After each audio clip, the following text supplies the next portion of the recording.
I'm Rob McConnell, and welcome to the X Zone, a place where fact is fiction and fiction is reality. Today on the X Zone, the Roswell crash of 1947. In July of 1947, something crashed near the small town of Roswell, New Mexico. That something is believed to have been a flying saucer by millions of UFO enthusiasts around the world, headed by nuclear physicist Stanton Friedman. Now, Friedman has never seen any physical evidence of the alien craft or the remains of its alien occupants, but bases his belief on the stories that he has heard from locals and townspeople alike. According to the United States Air Force and other government agencies, the Roswell incident was not a crashed alien ship. Friedman and his followers insist to this very day that the governments of the world are covering up the fact that the aliens are here, and that the denial of the UFO crash at Roswell, New Mexico is proof of this global government cover-up. Join me, Rob McConnell, for another story from the world of the paranormal and the science of parapsychology when next we meet in the X Zone, the place where people dare to believe and dare to be heard. All Hit Radio.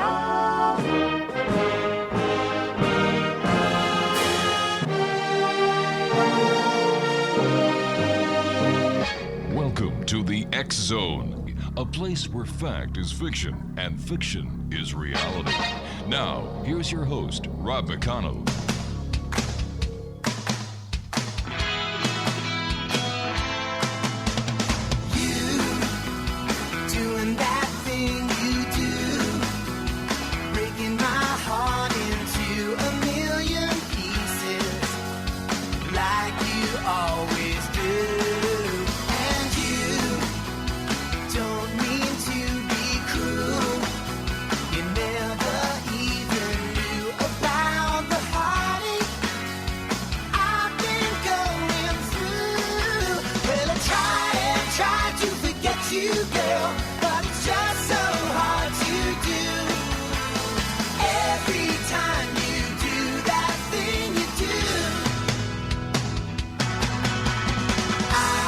And welcome back to the X Zone, everyone. I am Rob McConnell, and for the next, 2 hours, I will be your host and your guide as together we cross the time-space continuum to this place that I call the X Zone.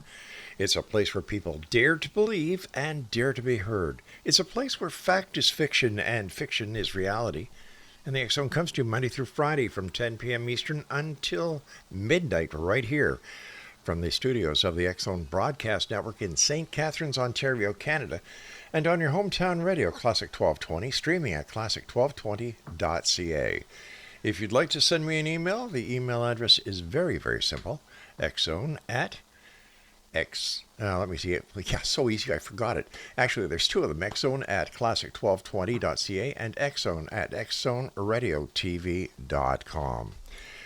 X-Zone Nation, my first guest this hour is Marlene PELLICER, and we're going to be talking to Marlene about ghosts, the paranormal, and much more.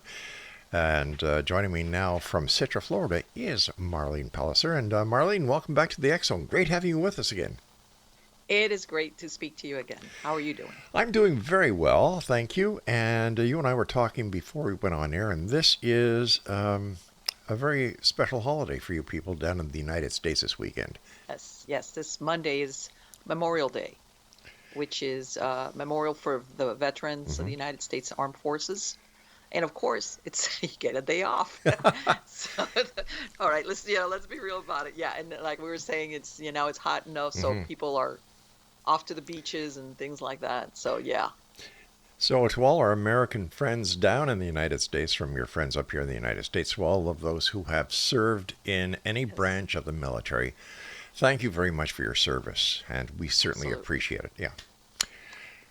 So what's new in the world of the paranormal, the strange, the weird, the bizarre? You know what? I wanted the last time we spoke, I probably don't remember because I know you speak to a lot of people, Rob, but one of the things that I wanted to, that I think people would find interesting is that, the paranormal stuff I had on one side as a paranormal investigator, but at one point I was a hypnotherapist for many years. And besides regular hypnotherapy, I used to have alternative hypnotherapy. And throughout the years, like on all things that you do, you get stories. And one of the very unusual things that it was like happenstance that people would contact me was because they had some type of cryptid encounter. All right. Okay. And at the beginning, how's this? At the beginning, how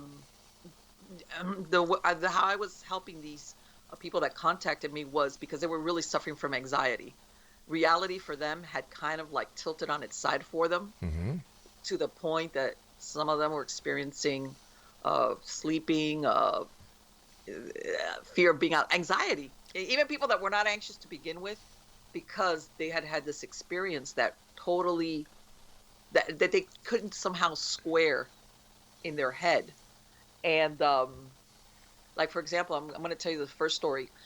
This was back in, you know, early 2000s. I used to get a lot of emails. This is before so much of, we had so much of the how we have it now, as far as social media and people posting things. And Right. you would get emails. And I had this, I'm assuming he sounded like a young guy, tells me this story how, again, people, he was kind of vague where he lived at, but it wasn't in Florida. He's saying how one day he goes out hunting with his dad. And apparently it was a group of, I guess his dad, it sounded like from his email, they were hunters. They had gone somewhere to hunt. And he was all excited about going out there. And he's talking about how they were going to stay out there. They were putting camp together. And he says that all of a sudden he has one of the men that comes back, and it was already nighttime. And he sees him, he sees him like talking like in a knot over there, and his father goes over there, and he's like, oh, what's going on? All of a sudden his father comes back and tells him, put your stuff in the back of the truck, we're leaving. And he's like, what? Everybody's clearing out. And his dad, he could tell, he even kind of explained, I know my dad, when he gets upset, or scared, he gets upset. That's how I know. And his dad was like, let's not talk about it. Just put your stuff in the back. We're leaving right now. Everybody left. And he couldn't figure out what happened. So fast forward. Okay. I guess, and he was, apparently somebody had seen something in the woods, which he thought was really weird because these were all experienced hunters and outdoorsmen. So, but he goes back home, and he describes in the email how apparently he would get home before any of his, he never really mentioned if he had siblings, but he didn't mention anybody else was there, but it's before his parents. He was a teenager. So he says, he describes how he gets home, and it's a 2-story house. And he says, I usually would stop into the kitchen to get something to eat. And he says he hears something creak upstairs, like somebody's upstairs. So he's like, that's weird. So he said he's like, takes the stairs, which he says the bedrooms and everything were up there. And he says that he's at the foot of the stairs, and all of a sudden he hears something growl. And he just like, what? And from what he said, we kept our dogs outside. Like there were no dogs inside the house. So he was like, what is that? So he starts going up the stairs, and he says that apparently these stairs had a landing that switched back. In other words, and he says, when I got to that landing, I could basically look down the hallway of the second floor that opened up to the bedrooms. And he says he described, by the way, when he described this to me in the email, now later on, what he said it sounded looked like a wolf or a werewolf. Wolf. Okay. Yeah. Okay. He says that he just like jumped over the banister from the landing and left to, I guess his grandparents lived close by. And he waited till everybody got home, and then he says he didn't tell anything to his dad or anything. He says like a few months after that, he says like after that he never went home after school to be home again by himself. He would go to his friend's house or his grandparents' house, but he never came back home to be alone. So a few months later, he finally asked his dad, he says, why was it? Oh, and he says, and he mentions how after that, some of the people, because it sounded like this was like a rural area from what he described, people were complaining that they were losing livestock and animals and the chickens and things like that. And then it just died away, just stopped. And he was like, he says and the thing he could understand, like, and this baffled him, what he saw. He finally one day got into the conversation with his father, and he said, why did we leave that day of the hunting?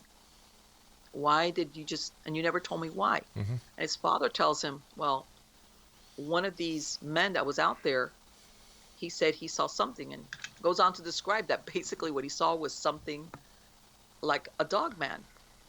like a werewolf is how he used. He didn't use the word dog man. He said like a werewolf. And he said that some of the other hunters said, number one, he says, I know that man and he would never lie. Plus, there was another hunter that was more familiar with the area, and he says, I haven't seen him, but I have heard of other hunters having seen this. I suggest we just leave right now. And he turns around and he tells his father, well, you know what happened right after we came back that day that I came home from school? This is what I saw. And his dad was like, why didn't you tell me? And he goes, for the same reason you didn't tell me. Yeah. Well, one of those things. And he says it was something he never saw, something like that again. And it was like an email. In other words, he was just, I think this guy was like telling me this because he wanted to say it to somebody, because I used to receive a lot of weird emails. And by this, I don't mean bad, but just people talking about very unusual experiences. People venting. Yeah. And back then and when I read it, I was like, wow, a wolf man. I'm thinking werewolf. Yeah. I was like, and you took it for what it was. All right. He wasn't trying to convince me or anything. And I just put that away as, well, that's a very unusual story. Wow. Okay. All right. Fast forward a few years.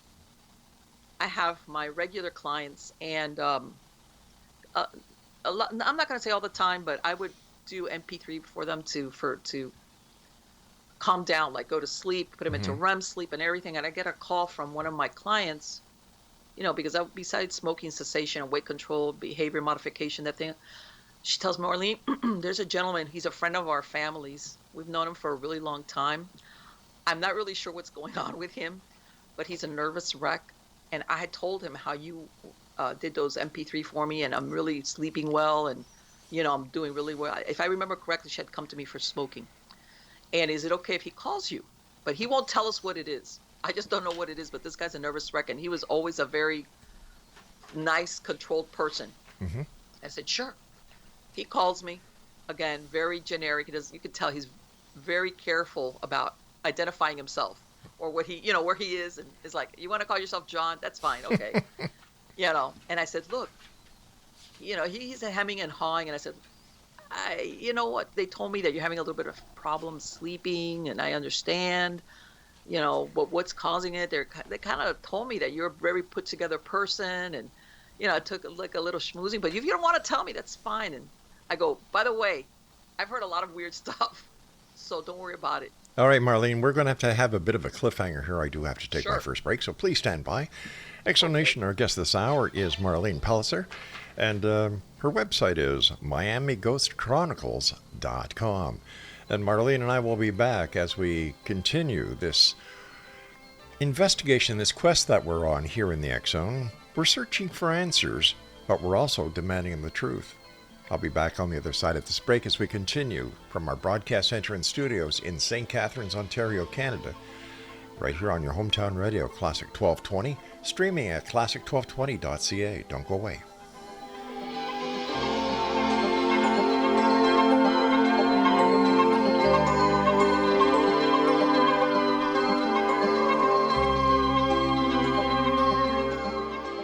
Hello and welcome to the Mental Health Hotline.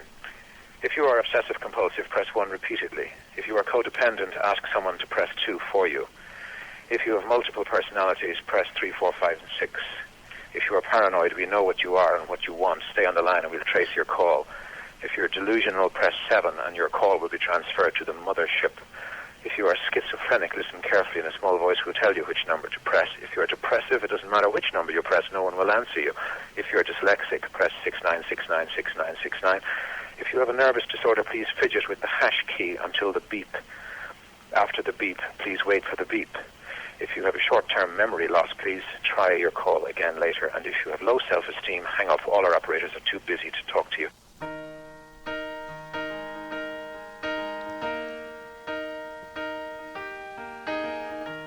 Where is the moment we needed the most? You kick up the leaves and the magic is lost. Tell me your blue skies fade to gray. Tell me your passion's gone away. And I don't need no carrying on. You stand in the line just to hit a new low.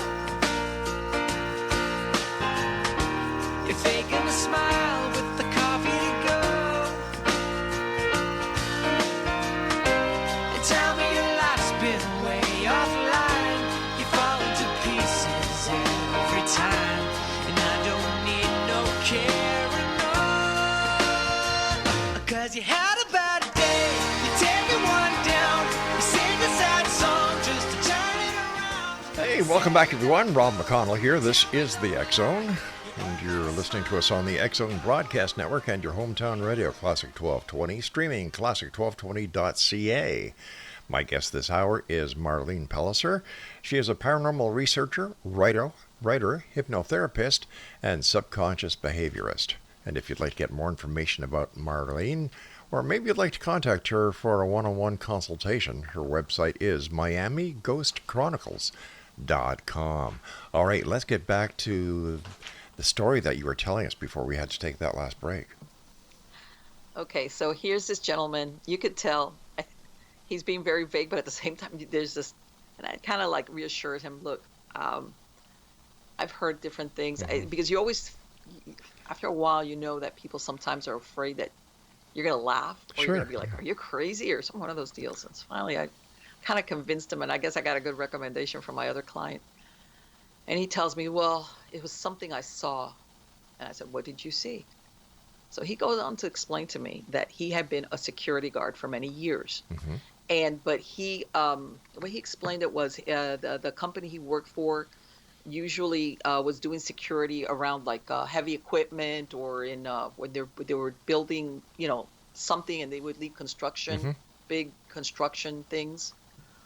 So he tells me, very hesitatingly, by the way, so I'm gonna, I'm doing that kind of like the condensed version. Sure. How he's working, and he says one of the things was they would always put me at night because I wouldn't fall asleep. He says they and I think that's a lot of the people couldn't handle working overnights because they would fall asleep. And he said he had already gotten a rhythm to where it was fine for him to work at night.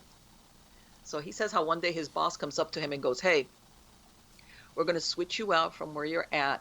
We're going to put you at this other place. It's a construction site. They're building some housing out somewhere. He didn't give me a place, but, like it sounded like the edge of somewhere. And he was like, that's weird. Okay. And he says that from what he was explaining to me, where apparently they had their lockers and, where they would change out. And he says that he's in that locker later on, and he sees the guy that he knew was out there. He says, we weren't really friends. I knew who he was, and he knew me, but not really. But I knew he was the one out there. And he's like looking weird, and every once in a while glancing at me. And I'm thinking, this guy, maybe he got in trouble because he fell asleep. One of those deals. Because apparently they didn't need guards during the daytime while the construction was going on. It was at nighttime. Because he says, I ran into that. People get in trouble, they fall asleep, whatever. So he says he goes out there, and he was thinking, like I had nothing to do with that. So he says he says that what he did, he says it was a neighborhood, and he says they were just building at that point the models. They had paved the roads, but there were really no houses, and they were in the middle of putting together like 3 models. And he says we had a guard shack, and they have like we would drive there, and then they have like a golf cart, and he says, and off in the yard we had all the big construction that they were using and things like that, and they just didn't want anything taken. Sure. And he says, okay, fine. He's like, okay. And he says he just hangs out there, nothing. It's very quiet. He says it was like on the edge. It was like against the woods. So I assumed that from what he was telling me, it was like it wasn't like in the middle of the city, in other words. So finally he says that a couple of nights later, he sees where it was one of these neighborhoods where it's one way in, one way out, one road that takes you out, and hits about 2 or 3 in the morning, and he sees he says I could hear by the music that were playing was a bunch of teenagers or something, and he says that as soon as they saw him, they just turned around and he left, right? So he's like, okay, no big deal. And he said that I think it was around that time, that one time he would go around the models, and he had he says it smelled like it was like a dead animal, and that's what he thought it was. He thought, something in the woods died. He says it smelled really bad. So the next day, the guy that used to work there comes up to him one day and tells him, because by the way, that's one of the things he told me, that they weren't carrying any firearms. They were like they were just patrolling there. This gentleman tells him, hey, by the way, do you got a gun? And he looked at him and he says, yeah, I do, but it's at home.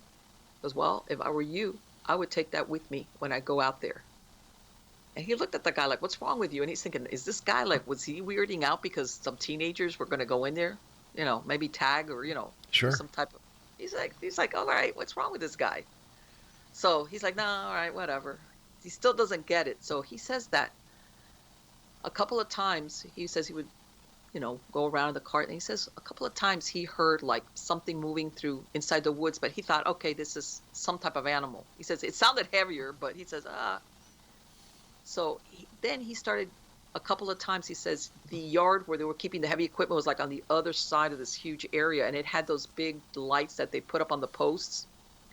And he says like a couple of times he was at the shack, and he thought it looked like there was shadow movement over there. So he's thinking all these kids. So he says he rides over there and there's nothing there. That happened a couple of times.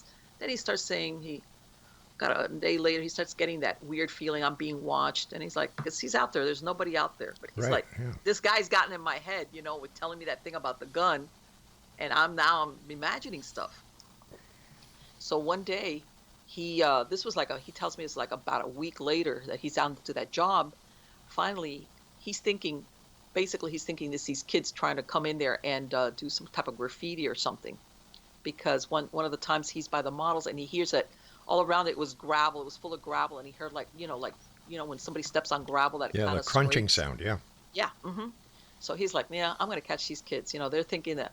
So he says that the way the models were, they had the walls built, they had trusses, but they had no windows. It was just the holes. It was the houses were just going up. So he says, I'm going to, so he says he leaves his little golf cart down the road with lights on, and he doubles back and he comes on foot into one of the models. And he says, I go in through the door that eventually goes into the garage area. All right. So he's like hearing a little bit of noise in there. He goes, I'm going to get him. So he says he's coming up, and you know how the garages, you have a door that leads usually from the garage into a kitchen area? Yeah, sure do. This is what he's describing. He had come in through what I guess would have been the side door. Well, it was an opening. So he's coming up, and he hears some type of noise, something going on in there.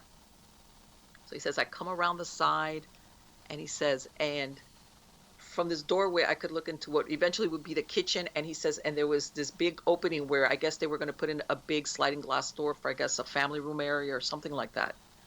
And he says, I was looking, and he says, and he described what looked like a dog man, a werewolf. This is what he told me. You could tell when he told me this, he just stopped because he was waiting for me to go, what? Are you crazy? What are you talking about? And I said, really? And what else happened? And he goes, look, I'm really glad that I was standing up against the wall, because I'll be honest, I think I would have fallen down if I hadn't been leaning up against the wall, because he was trying to sneak up on what he thought were these kids in there. And he says he looked at it. It was facing outward. And he says it was very much like what you hear is what we now call dogmen, tall, bipedal, which is what wigged him out very badly later on, he told me, and very massive dog type of head.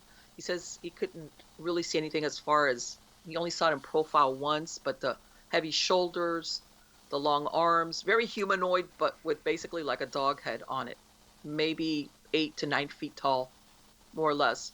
He says it just was staring out the opening that eventually would be some type of sliding glass door, and then it just went off. It walked off. And he says, I didn't know what to do. He goes, Marlene, I was standing up against that wall because I think I would have fallen down, and I didn't know whether to leave or to stay. What was I going to do? He goes, I really don't know how long it was there, 15 minutes, 30, I don't know. And he says, at some point, I just said, well, and he just basically ran, got into the car. He says, I stayed in my guard shack for the rest of the night. He says, the next morning, he says, I didn't even, I went home, and he says, I called out sick for 3 days. And I said, I can't, I'm going to lose my job. So he says he went back on the third day, and he tells his supervisor, look, I need to talk. And by the way, he tells me I wasn't sleeping.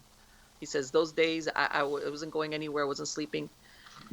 So he goes in, he talks to his boss, and he says, look, I don't want to do this job anymore. I want you to put me back what I was doing before this.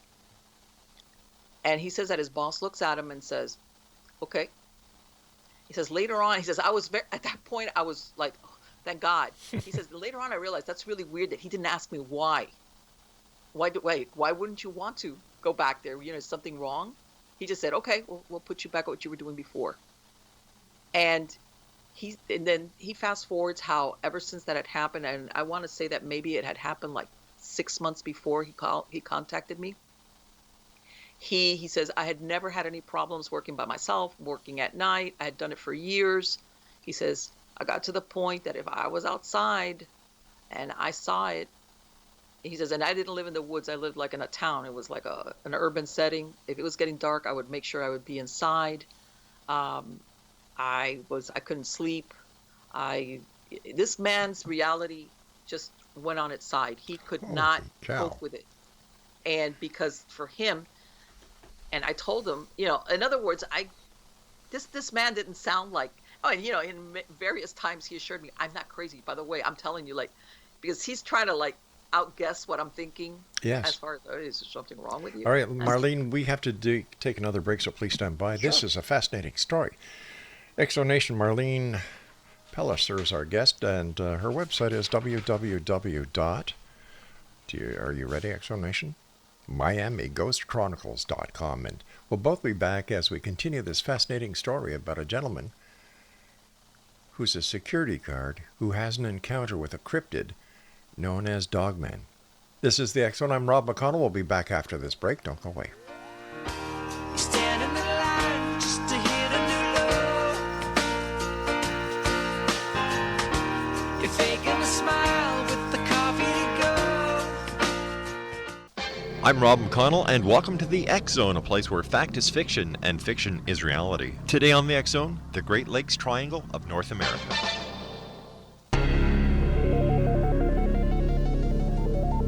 Found in the heartland of North America, these landlocked yet connected lakes, which eventually empty into the Atlantic Ocean, have become the scene of more mysteries involving ships, aircraft, people, UFOs, ghosts, and phantom ships than the Bermuda Triangle. 1/16th the size of the Bermuda Triangle, Lady John Graves Simcoe was the first European to chronicle the strange orbs of light that have been seen above and below the waters of Lake Ontario.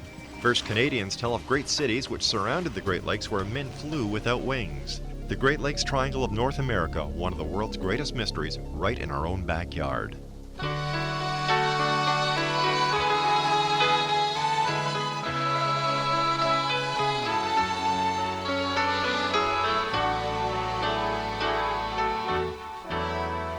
Don't give up on us, baby. Don't make the wrong seem right. The future isn't just one night. It's written in the moonlight and painted on the stars. We can't change ours. Don't give up on us, baby. We're still worth one more try. And welcome back, everyone. Hey, do you remember Starsky and Hutch? Well, that's David Soul, who used to play Starsky, and let me see, the other one was Michael Paul Glaser.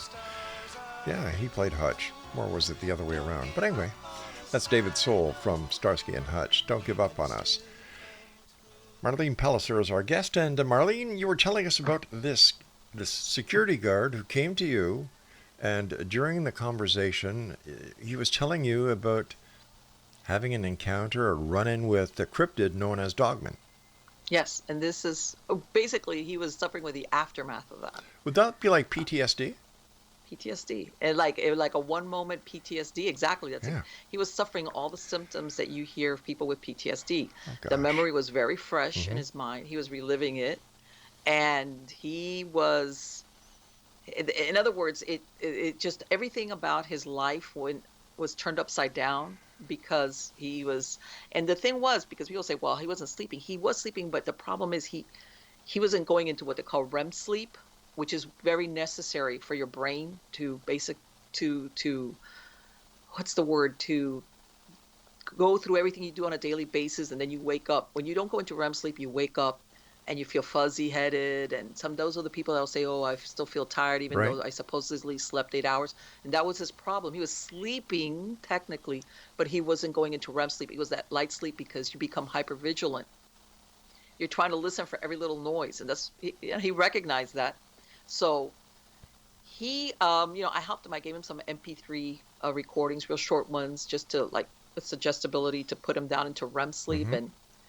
And eventually, this helped him. And it was one of those things where you don't have a final resolution as far as what happened with him. All right. I think at this point, you could tell he's the kind of person speaking to him that he was, when somebody's very, I don't want to say rigid, but they're very down to earth. And then this happens, and this really shook him up because, like I said, I guess when you have that experience, you think, well, what else is out there that I think doesn't exist?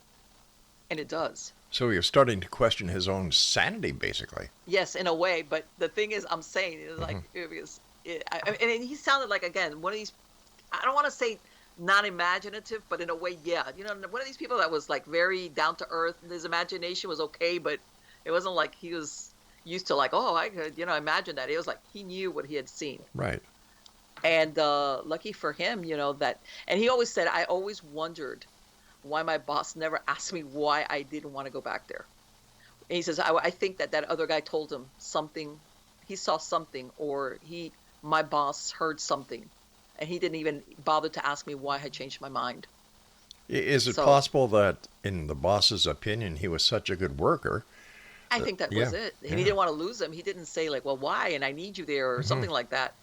And he says, and he says, I didn't want to know who they sent out there. I didn't want to like know anything else about that place, who was sent out there, nothing.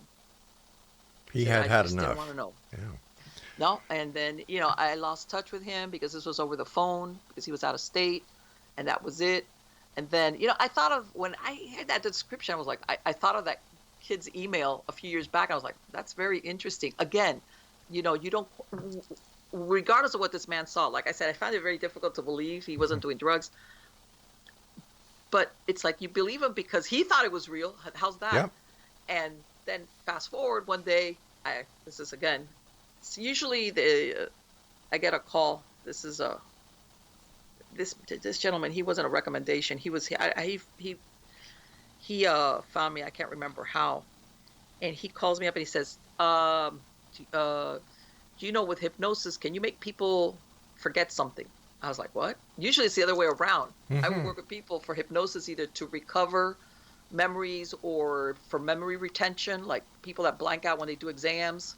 Or I even had people that had put stuff away, jewelry or important papers, and they couldn't remember. And we would use hypnosis, just like I'm sure you've heard of people having under hypnosis recovered memories from alien abductions, anything like that. But I had never had that. I said, well, not really. I can help you remember something. And he goes, I want to not remember something. I was like, okay. I said,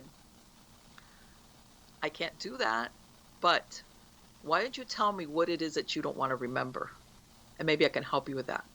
Maybe because you sound like you're, again, you could a little bit more. And he's this guy's hyperventilating. Same thing, which this is on the phone. I can remain anonymous and I can sound really cuckoo and you don't know who I am kind of deal. I said, why don't you tell me what happened? Or what is it? What is it that's bothering you? And he goes on to tell me how, again, this is out of state because I know that, from the way he was describing it, he says, I was, again, I'm giving the condensed version, how I talked him into like, I'm not going to laugh at you or hang up on you. He tells me, I'm coming down the road. It was at night. He goes, this is an area where I knew there was a lot of deer. So I was coming down this road. It was night and, it's wooded and I just didn't want to hit no deer. And he says, and sure enough, I see this doe come streaking out of the wood line, on my right-hand side.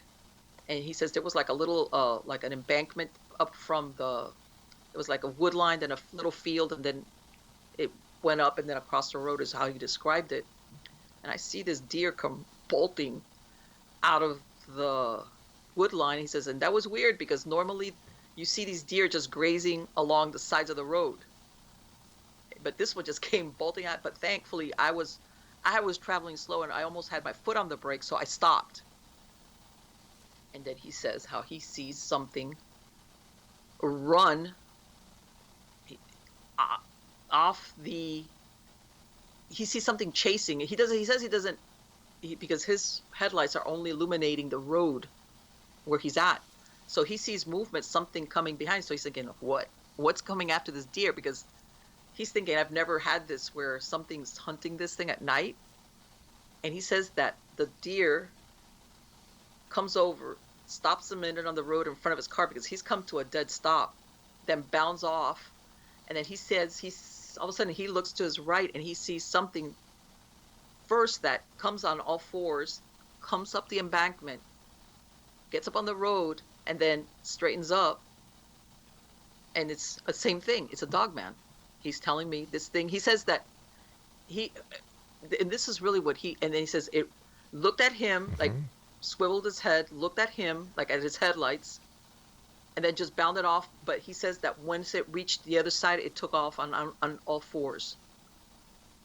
And this gentleman was having a hard time coming to grips with what he had seen. And he goes, I saw this in my headlight. It was really dark out there because there was no ambient light. There was no city lighting or nothing. It was very dark, but both of these animals came in front of my car in the headlights. And he says he couldn't, he says there was a mistake, and he tells me the whole thing. It wasn't a bear, and it wasn't this, and it wasn't that, and I couldn't mistake it. I know what it saw, and I saw it walk on two legs, and this poor man was having a very hard time with this. And I said, I'm going to say, because I know for men, I could almost say, I thought this guy was in a way almost about to bust out in tears. And I don't mean this in a bad way, but when somebody's really desperate, and he says, and I don't want to remember that. I can't forget that. I don't want to be, in other words, I can't get rid of that memory. I can't. I want you, there's no any way you can make me forget that. And I said, look, I can't do that. That doesn't exist. But let's try to amp down. And can I tell you something? And he goes, what? He goes, I've heard of this before. He goes, what? I go, I have had other people tell me a similar story to what you just told me. And this guy, I could have heard him sigh over the phone. He goes, what? Really? I said, yeah, I don't know what it is, but I have had contact with other people who have described something very similar to what you just told me. And this man was like, really? Again, this is before the parlance of the dog man and the cryptid thing was so common as it is now. So you gave him validation of what he thought may have been. Exactly. You could tell like the weight had been lifted off his shoulders. I think the same thing has happened throughout the paranormal, whether it be ghost, whether it be alien abduction, whether it be alien contact, whether it be the sighting of Bigfoot, whatever, that thanks to the internet and the people that we get on our show, there are many people out there who have now in their hearts sighed that, oh God, because they know they're not alone. Exactly. And people sometimes when they fear being ridiculed, whether by their family or friends, or sometimes even they have a certain job that they're like, I can't tell anybody about this. Either I'm going to get mocked, or they might even send a men in white for me, one of those deals, because it was so outside of it. And again, I worked with him a little while, and I got him, as far as this I want to say is the biggest problem for people that have these experiences, Rob. Besides their life, they have a problem, the anxiety that they can't sleep. Yeah. Their sleep is really poor, or they wake up every couple of hours. And what he was telling me is that every little noise he would hear in his house, he was like up. Like he says, I was like fully awake. And then he says, and then I couldn't fall back asleep. And I just kept replaying what I had seen over and over again. And every little thing I heard was that thing. And he says, he if I remember correctly, he said something, I even bought like extra deadbolts for my doors. Oh gosh. Even though the setting was totally different. All right, stand by, Marlene. You and I have to take our final break for this hour. And X-Zone Nation. This is the X-Zone. Marlene PELLICER is our special guest. And her website is www.miamighostchronicles.com. Marlene and I come back here in the X-Zone from our broadcast center and studios in St. Catharines, Ontario, Canada. And you're listening to us on your hometown radio, Classic 1220, streaming classic1220.ca. Lord knows we've come this far. Can't we stay the way we are? The angel and the dreamer, who sometimes plays a fool. Don't give up on us, I know.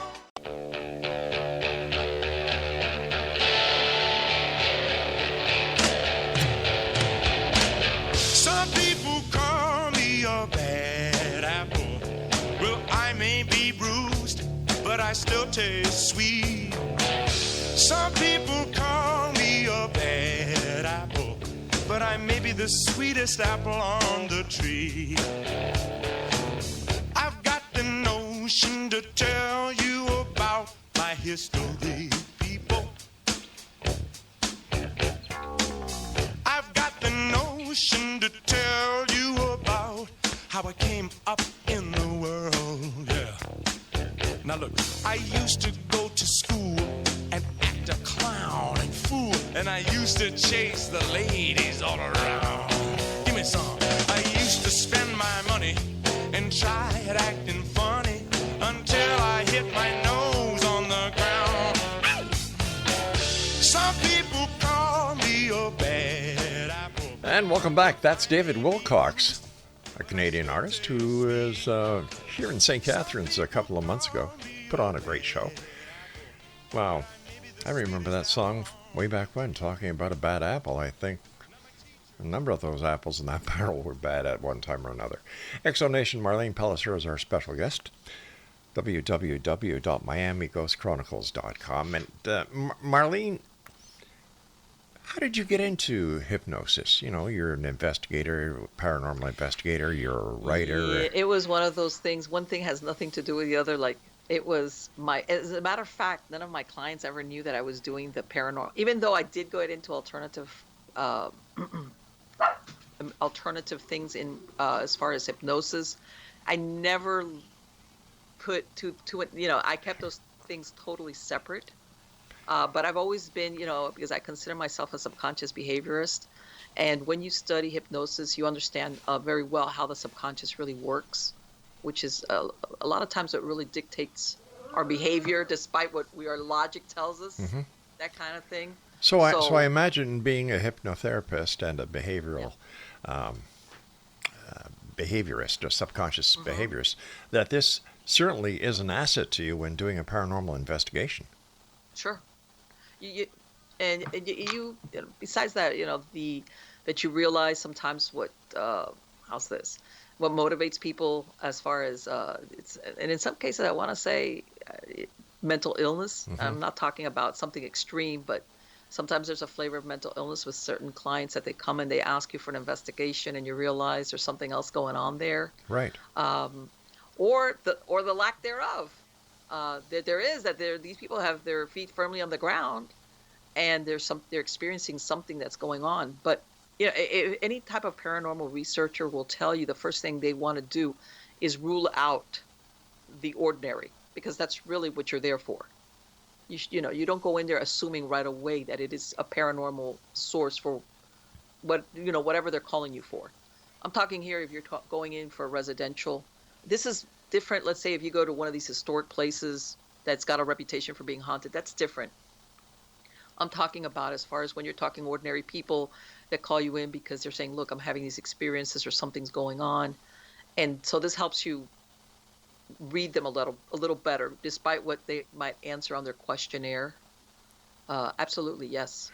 Has there ever been a time, either as a hypnotherapist or a subconscious behaviorist, that you were just blown away by what you were hearing coming out of the person in front of you?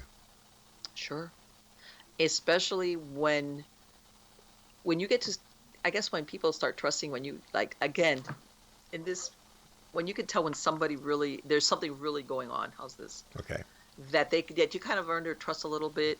And then they start telling you stories that in some cases, some people have been, for lack of a better word, they're haunted. They have been having paranormal experiences of some type almost their whole lives. And they get into a situation where they basically can't handle it and they call for help. And I mean, or we could get into something that some paranormal researchers are acquainted with, which is intergenerational. I don't want to say curses, but basically the family is haunted. It's almost like a generational thing. I mean, it has a lot of different sources. But when you speak to people, you realize, man, you've been doing, you've had these experiences for how long? And then they disclose like basically a history. And some of these things are not subtle, by the way. And somehow they function, or in another case, it's interfered very badly with their lives. I guess it would. Yes. Yes. There's something wrong, but they just don't know where it is. And I would imagine the very last place where they would even think of looking would be the paranormal. And some people, I think some people understand it. They just, how's this? I think some of them, in some cases, if I ignore it, it'll go away kind of thing. All right. And then you'll go through these people that they'll do I'll move away from this place because it's the place where I'm at. And all of a sudden you realize like maybe three moves later that it's not the place, it's you. And for some reason, like everything else, and also stress levels in somebody's life, people go into like dormancy stages where as far as paranormal occurrences. And then for some reason, some places that might even have their own thing there, you see an uptick in activity, or if they're stressed out in their personal lives, sometimes you also hear it. You get together with somebody and it's like TNT. Wow. Everything goes off scale because maybe the person they've hooked up has some type of spiritual turbulence that's walking with them. And then you got the recipe for a super amped up, and they'll tell you, I've had these things on and off for a while, but never like this. I said, okay, what happened? And, we try to trace it back to its point of origin. When you met this person, this, and that. I've even had instances where the point of origin is they've picked up a curbside piece of furniture. I've heard that happen. That is the point of when things went south for them. And a lot of people don't realize, because everybody always thinks of the spooky object as the one that's going to have something attached to it. You'd be surprised. Maybe that was Grandpa's favorite easy chair that's practically brand new, and the family just left it at the curb, and you're like, wow, what a find. Yeah. And guess what? Grandpa is still in the chair because this was his favorite chair. But that's for instance. And I've had, for lack of a better word, some of those things dissipate by themselves, but other times you will have darker attachments, either for what was the use of the object or whoever owned it. Sometimes it can have very, very dark, how can I tell you, manifestations. How's that? And then that's when you catch people that they can't understand why this is happening the way it's happening. Sometimes they'll start having horrific nightmares. And because not everybody goes, contrary to what we see in Hollywood, did you see like furniture flying around the house? Sometimes it's much more subtle, but much more horrifying as far as when people start getting haunted. How's that? I think it's easier for them to justify the chair flying around the room than it would just be to watch, let's say, an ashtray on the coffee table in front of you slowly move its way across the table. Oh, yeah. Yes, of course. And by the way, sometimes that movement, sometimes it can be displaced kinetic energy. One time I had a case, it was a couple. And one of the things they tell me, she says the wife, she was like in her 20s. I start talking to her, she tells me, sometimes I'll have plates in my sink start to like rattle like by themselves, like in the cups and all that. And I said, really? And I said, when does that happen? Oh, no. Has that ever happened to you? Make a long story short, she tells me that when she was a teenager and adolescent, I guess she had like a kind of a strained relationship with her parents, and when she would get upset, some of her stuffed animals would move. All right? She's telling me this, and I'm like, and when she's telling me this, I'm thinking, this is not a haunting. It's a and then later on, I find out that apparently the marriage was in trouble. And I think it was displaced kinetic energy that she was putting out, that's what she would do when she was super stressed out. It wasn't a ghost, in other words. But you always have to look at that aspect. It also sounds like it could have been a poltergeist. The energy of the young person is just suppressing it to a certain point that it creates telekinesis, and telekinesis moves objects. And you're right.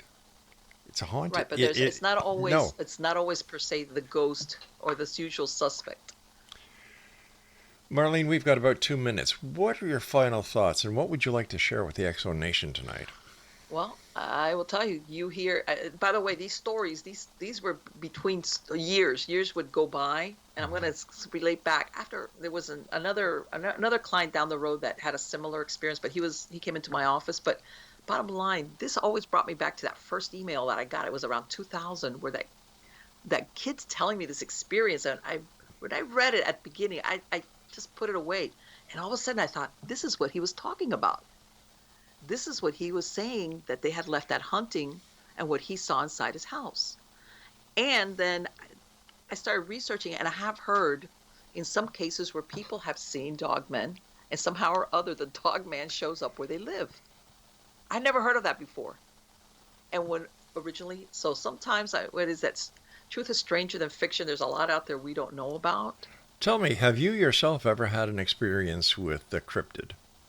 I had one, and I'm not even sure if it's one, to be honest with you. I wasn't sure, because I never really saw something. I just saw something weird. It was just the place and the setting. And again, and this was back in the 80s, 1984. All right? Okay. So, yeah. But it was, back then, the cryptid wasn't even in my lexicon. It was just a very weird feeling, a very unusual situation that I had. And I don't know if we have time to talk about it, but yeah. No, we've got about 60 seconds before we have to say so long. You know what? Me and my hubby, we're young. We have a little girl. We decide we're going to go to Yellowstone National Park in a Chevy van. Mm-hmm. And we parked at a trailer park. And I decided I was going to sleep outside because he was sleeping in the back with the baby. Right. Inside the van. And I'm out there. And in the middle of the night, I heard some rustling. And I'm thinking, it's a raccoon. And I saw something. And what really wigged me out was that it was very tall. I saw something, when you look at the tree line. Yep. And somehow I managed to get myself very slowly back into my van. I didn't tell my husband because I know he would have rolled out of there. He had been driving all day, by the way. And he probably would have knocked himself, and the baby was asleep next to him. And he was really mad when I told him the next day. But I went and I sat in the driver's chair, and I rolled up all the windows. I don't blame you. Yeah. So it was one of those things. I don't know exactly what it was. That's why I never say that it was per se a cryptid sighting or a Bigfoot sighting or anything. We had just gone into Colorado. All right. I hate to do this, Marlene. We're going to have to get you back on the show to talk some other great stories about the investigations that you've done, yes, and much more. So thank you very much for joining us. Exonation Marlene PELLICER has been our guest. And if you'd like to contact Marlene, her website is miamighostchronicles.com.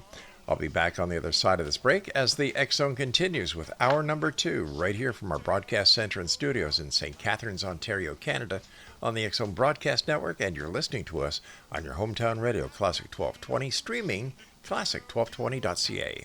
How I came up in the world, yeah. Now look, I used to go to school and act a clown and fool, and I used to